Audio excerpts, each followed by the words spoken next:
I know you all love Wagyu, and boy, oh boy, do I have something special today. I always feel bad talking about it for so long and just making you wait. I kind of just want to drag it right on screen right now and show you. But what I have today is truly something special. I was lucky enough to visit Hokkaido, Japan several years ago. The food there was the best I've ever had anywhere in the world. And what's exciting to me is that the piece of Wagyu we have today comes directly from Hokkaido, Japan. It's about 10 pounds and it is special. What we have here is an A5 Japanese Wagyu Hokkaido strip loin. And this thing is pretty big. But what's really amazing to me is that marbling that you can already see through the plastic without even taking it off. I mean, just spinning it around to the other side and letting you look at how beautiful this thing is. I myself can't help but start to salivate at the thought of eating this. To portion it off, you'd slice it across this way, getting nice cuts just like this. What I'm holding right here is about $1,000 retail, and you can imagine you'd pay a heck of a lot more in a restaurant for something like this too. As with all my Wagyu in my medium rarish series, I get it from the Wagyu shop that sends me this from Japan. Again, I'm not paid to tell you about this at all actually. I'm literally just telling you where I'm sourcing my Wagyu. And the truth is, buying a nice piece in bulk like this is a heck of a lot better than buying small pieces in my opinion. That is, if you're actually gonna be able to eat this much. Perhaps even more exciting than the actual Wagyu itself is what we're gonna do with it today. Well, I shouldn't say today because it's gonna take 2 months, 60 days. We're gonna butter age it, and we're gonna do that of course by making homemade butter and allowing it to rest in the fridge for those 60 days to really develop more flavor. Then we'll come back, sear it up, and talk about what it tastes like. So let's make that butter. Now butter is very simple to make. All you're doing is adding a bunch of heavy cream or heavy whipping cream into a big mixer until it reaches whipped cream and actually goes past that stage. Because we actually need so much butter here, I'm gonna do this in 2 separate stages. So to start, I'm simply gonna close this down and let it go. So it's gonna eventually reach this whipped cream phase where it starts to actually obviously turn into regular whipped cream, right? But we wanna actually take it a step past that. So as you watch here, it's gonna slowly start to sort of curdle a little bit. And we're gonna get to a point where we've over whipped it. Basically where we've turned it into sort of curds and whey. So in watching this, you're actually watching 2 processes. One is how to make butter, the other actually how to make buttermilk. You're gonna start to see it turn a little bit yellow. And that's gonna be when we get to get our butter and then our buttermilk seeping out of that butter. We're sort of agitating it, just over mixing it. And as it spins, it gets more and more and more yellow in here. And then it'll start spraying me because that buttermilk is essentially the consistency of water and will splat all over the place. And at this point here, we've finally reached the butter stage. But we'll continue mixing for just a second to let it clump up even more. And as you can see now, we have our butter and our buttermilk very, very separated. And if I reach in here and just grab a big clump of that butter, you can see how simple that is. And I can tell you right now, if you were to just eat this with a little bit of salt in there, it'd be the best butter you've ever had. After quite some time, we've finally gotten our second round of butter here. And we're gonna wait until it's all clumped up around the whisk attachment, and then I'll lift it back. And you can see there that all the butter is clumped up around this one area. Now, our next step is to press out the remaining buttermilk. Now, the main thing we're doing at this point in the process is spanking our butter. And I'm not kidding when I say that. You basically want to spank out all of the buttermilk. So what I'm gonna do is move a little bit by bit at a time in batches over to our finalized butter bowl right here. And when I do this, I'm just gonna press it out really well with my hands and with my wooden spoon here. And each time I pick up some of this butter and squeeze it, you're gonna see that a bunch of buttermilk still drips out of it. And our goal here is to get out all of that buttermilk.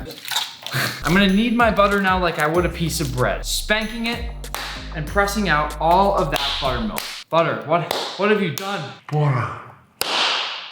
Things are getting weird up in here. Once that butter's done, we're gonna get a nice piece of parchment and lay the butter down across the parchment paper. This, of course, is the step in the process where we're gonna be coating this entire piece of beef in that amazing butter. First, I'll flatten it out on the bottom and make a nice wall on the bottom for that meat to rest. Then, once it's got a nice space to rest on, I'll flip this upside down and smack it down. We can't forget to take off this piece of paper that soaks up all that moisture on the meat. Then, we're simply gonna wrap up the sides and smooth that butter all the way around this beef. This seriously looks so cool. And it's definitely one of the more unique things I've done in this kitchen. So I'm happy to have you here watching and experimenting on this with me. I mean, think about how cool it is that you get to hang out right alongside me for all these culinary adventures. It's an absolute pleasure to have you. We'll continue pressing all this butter, making sure it's flush up against this beef until there's a thick and even coating, almost like frosting. I mean, it would make sense that the butter looks like buttercream frosting, especially because buttercream is made from butter. Once this is all coated, we place this in the fridge for 60 days. I might look a little different by then, so I'll see you when I see ya. Now, we've waited 60 days and I know you want me to take that Wagyu out of the fridge and I'm gonna run over there and do it right now. In fact, I can't wait. But one really fast thing before I do that, please go right down and toss a little like on the video. I'll explain more why later, but it helps so much. So I'm gonna just give you a quick second to tap that like button. Y'all set? If so, let me grab that Wagyu. The time has finally come. We've been waiting 60 days for this. This right here is a 60-day butter-aged Wagyu. And again, it's crazy how much time has passed. I mean, we've been waiting for this thing for so incredibly long. You can see that butter is almost cracking. A little bit of those beautiful red juices are flowing through this thing. Down here, I see a hole where it's dripped out. And on the other side, I can see that some of it has actually caked up here. Eat it. Eat it or you're fired. But there's one thing that I've been waiting to do for very long, and unfortunately, I have to do it off camera. Cut the cameras for a second. I gotta stop it. I said cut the camera. To start, I'm gonna peel all of that wrap off the bottom of our Wagyu. This thing is extraordinarily slippery. To start, I wanna slice it right down the middle to not keep you waiting. And I can't even use my special old fancy Japanese knife. No, I'm gonna use this bad boy. So, to start, I'm gonna slice right down the center of this Wagyu. I'm gonna be honest, it's harder to cut through than Wagyu normally is. And frankly, that's no shocker to me. I'm sure that the butter aging has made it quite tough inside at some parts. But I'll push and ease that knife all the way through to cut this clean off. Interestingly enough, I'm hearing some rather strange crunching sounds from here. And the smell is actually quite pungent. But it looks like we've chopped through it. So without further ado, let's open this bad boy.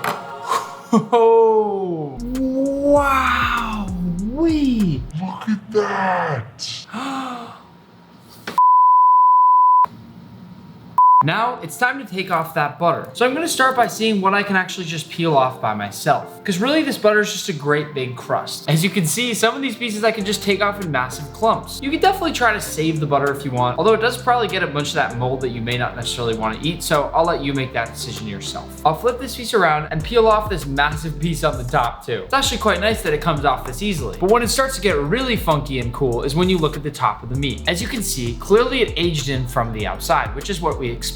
And when I eventually flip it over, this whole top here is a funky color, and we're gonna wanna carve some of this off. I'm gonna peel off this last section here, noticing that pattern that we get on that homemade butter, as well as some of those weird colors that we get, clearly that have come right off this meat. And then we have our first hunk of butter aged meat, which if you look carefully, and if we compare this to the start, when this wasn't coated in butter and hadn't been aged, clearly it's a different color. For now, I'm gonna set this aside and bring this other piece in, doing the same exact process to this one here. Once that second piece is done, it's time to trim it up. Like I said, we need to take off those bits on the bottom that you see there, mainly really just trim down this part because we don't want to eat this, and find any other rancid bits that are going to be a little bit too moldy or blue cheesy or exotic for us to taste. I'll start with the easiest section here by trimming off a nice little bit from the bottom. And when you see this, don't worry. None of this is going to go to waste because we can reduce down a bunch of this fat and use it for anything else. It's more just that we don't want to eat any meat that's kind of gone bad. Before I go further, take a good hard look at that marbling. That's something that you can never see anywhere else. This is Japanese Wagyu at its finest. Now, I definitely still see some bits right here, so I'm gonna come down with my knife and cut off this corner right here. Again, you can hopefully tell that this isn't necessarily something you wanna eat. Now, we definitely wanna follow the edge when we trim here because we have some color up along the side, so I'll start at an angle with my knife and come right around the edge of our piece of Wagyu. It looks here as if I wanna trim just a little bit more off, but at that point, it looks nice and clean here. Now, in terms of the fat cap, that probably did a pretty good job protecting the meat over those 2 months, but I am just gonna trim just a little bit of this off regardless. I don't need that much fat anyways. And now for these corners and edges that still look a little bit off, we're just gonna go ahead and do some finishing touches. And now that I've finished trimming, I wanna show you what it looks like with the final loss all piled next to it. Obviously, some of these pieces have gone way too far, and these I may toss away. Others, however, are definitely perfectly okay to render off the fat, and who doesn't love some Wagyu fat on just about anything? Now, as for this beautiful bad boy, it still leaves us with plenty of beef to work with, and this is only the half of it. So let's do the same with that other piece. While we wait for that Wagyu in the fridge for just a moment so it can firm up again before we cut it, because as you know, Wagyu is a lot of fat. I'm gonna start with a little bit of vinegar into our boiling water, which helps so that the whites of the eggs don't run if they crack open while boiling. And then I have a nice selection of beautiful farm fresh eggs that I'm gonna slowly drop into our boiling water, one at a time so that they don't crack. I'm sure many people already know this, but a nice soft boiled egg yolk goes really, really well with a good old piece of Wagyu or regular steak. It looks like we already got our example for a running yolk, but as you can see, it doesn't go all over the place. It sticks to the egg. That's what the vinegar does. For now, these eggs are gonna go for about 6 minutes and 9 seconds. And I know, it's a silly time, but I showed you the same thing in my ramen video. And did that not turn out perfectly? While those eggs are going, let's make a quick ice bath, which will prepare us for the moment they're done, because this is a time-sensitive thing. Soft-boiled eggs are no joke, people. At this point, we're ready to take out those eggs, so drop them immediately into that ice bath. You know, funnily enough, I stole these eggs from my roommate, and usually he's the one stealing food from me. So it was really nice to see a change in the dynamic for this time around. Like I said, that vinegar trick works pretty well, huh? At this point, let those eggs cool down for a while. As long as they've halted cooking, we're good. Now, it looks like we're ready to cut into these bad boys. I'm gonna set this first one aside because the way I wanna cook this is the way I like to cook Wagyu most of the time, in nice cubes. First, I'm gonna go ahead and slice down right through the middle of this piece. This will give us 2 nice hunks of Wagyu, which give an absolutely stunning shot. And I have to say, it looks a tad bit, are you laughing? You're actually fired. Like, don't touch it, don't touch that.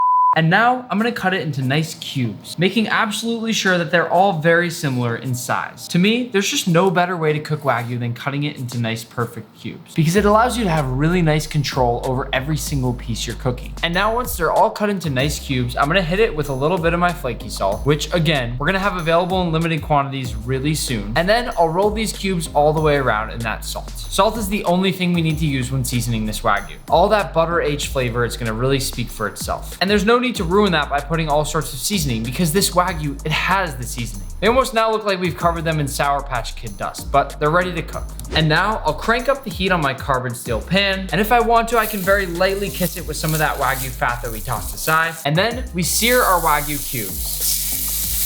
And once we've achieved that beautiful golden brown crust, we'll flip them over. Now we'll leave these again for a few minutes on this side until they're complete. Now that these are done cooking, because they are butter aged, I do want to add a little bit of butter to these just to bring everything back together given what we did. I always like thinking about this sort of thing with food, and this after all is butter aged Wagyu. So why not add a little bit of butter back into it once you finish cooking it? We don't want it to lose touch with where it came from. Who doesn't love a little bit of butter painting porn?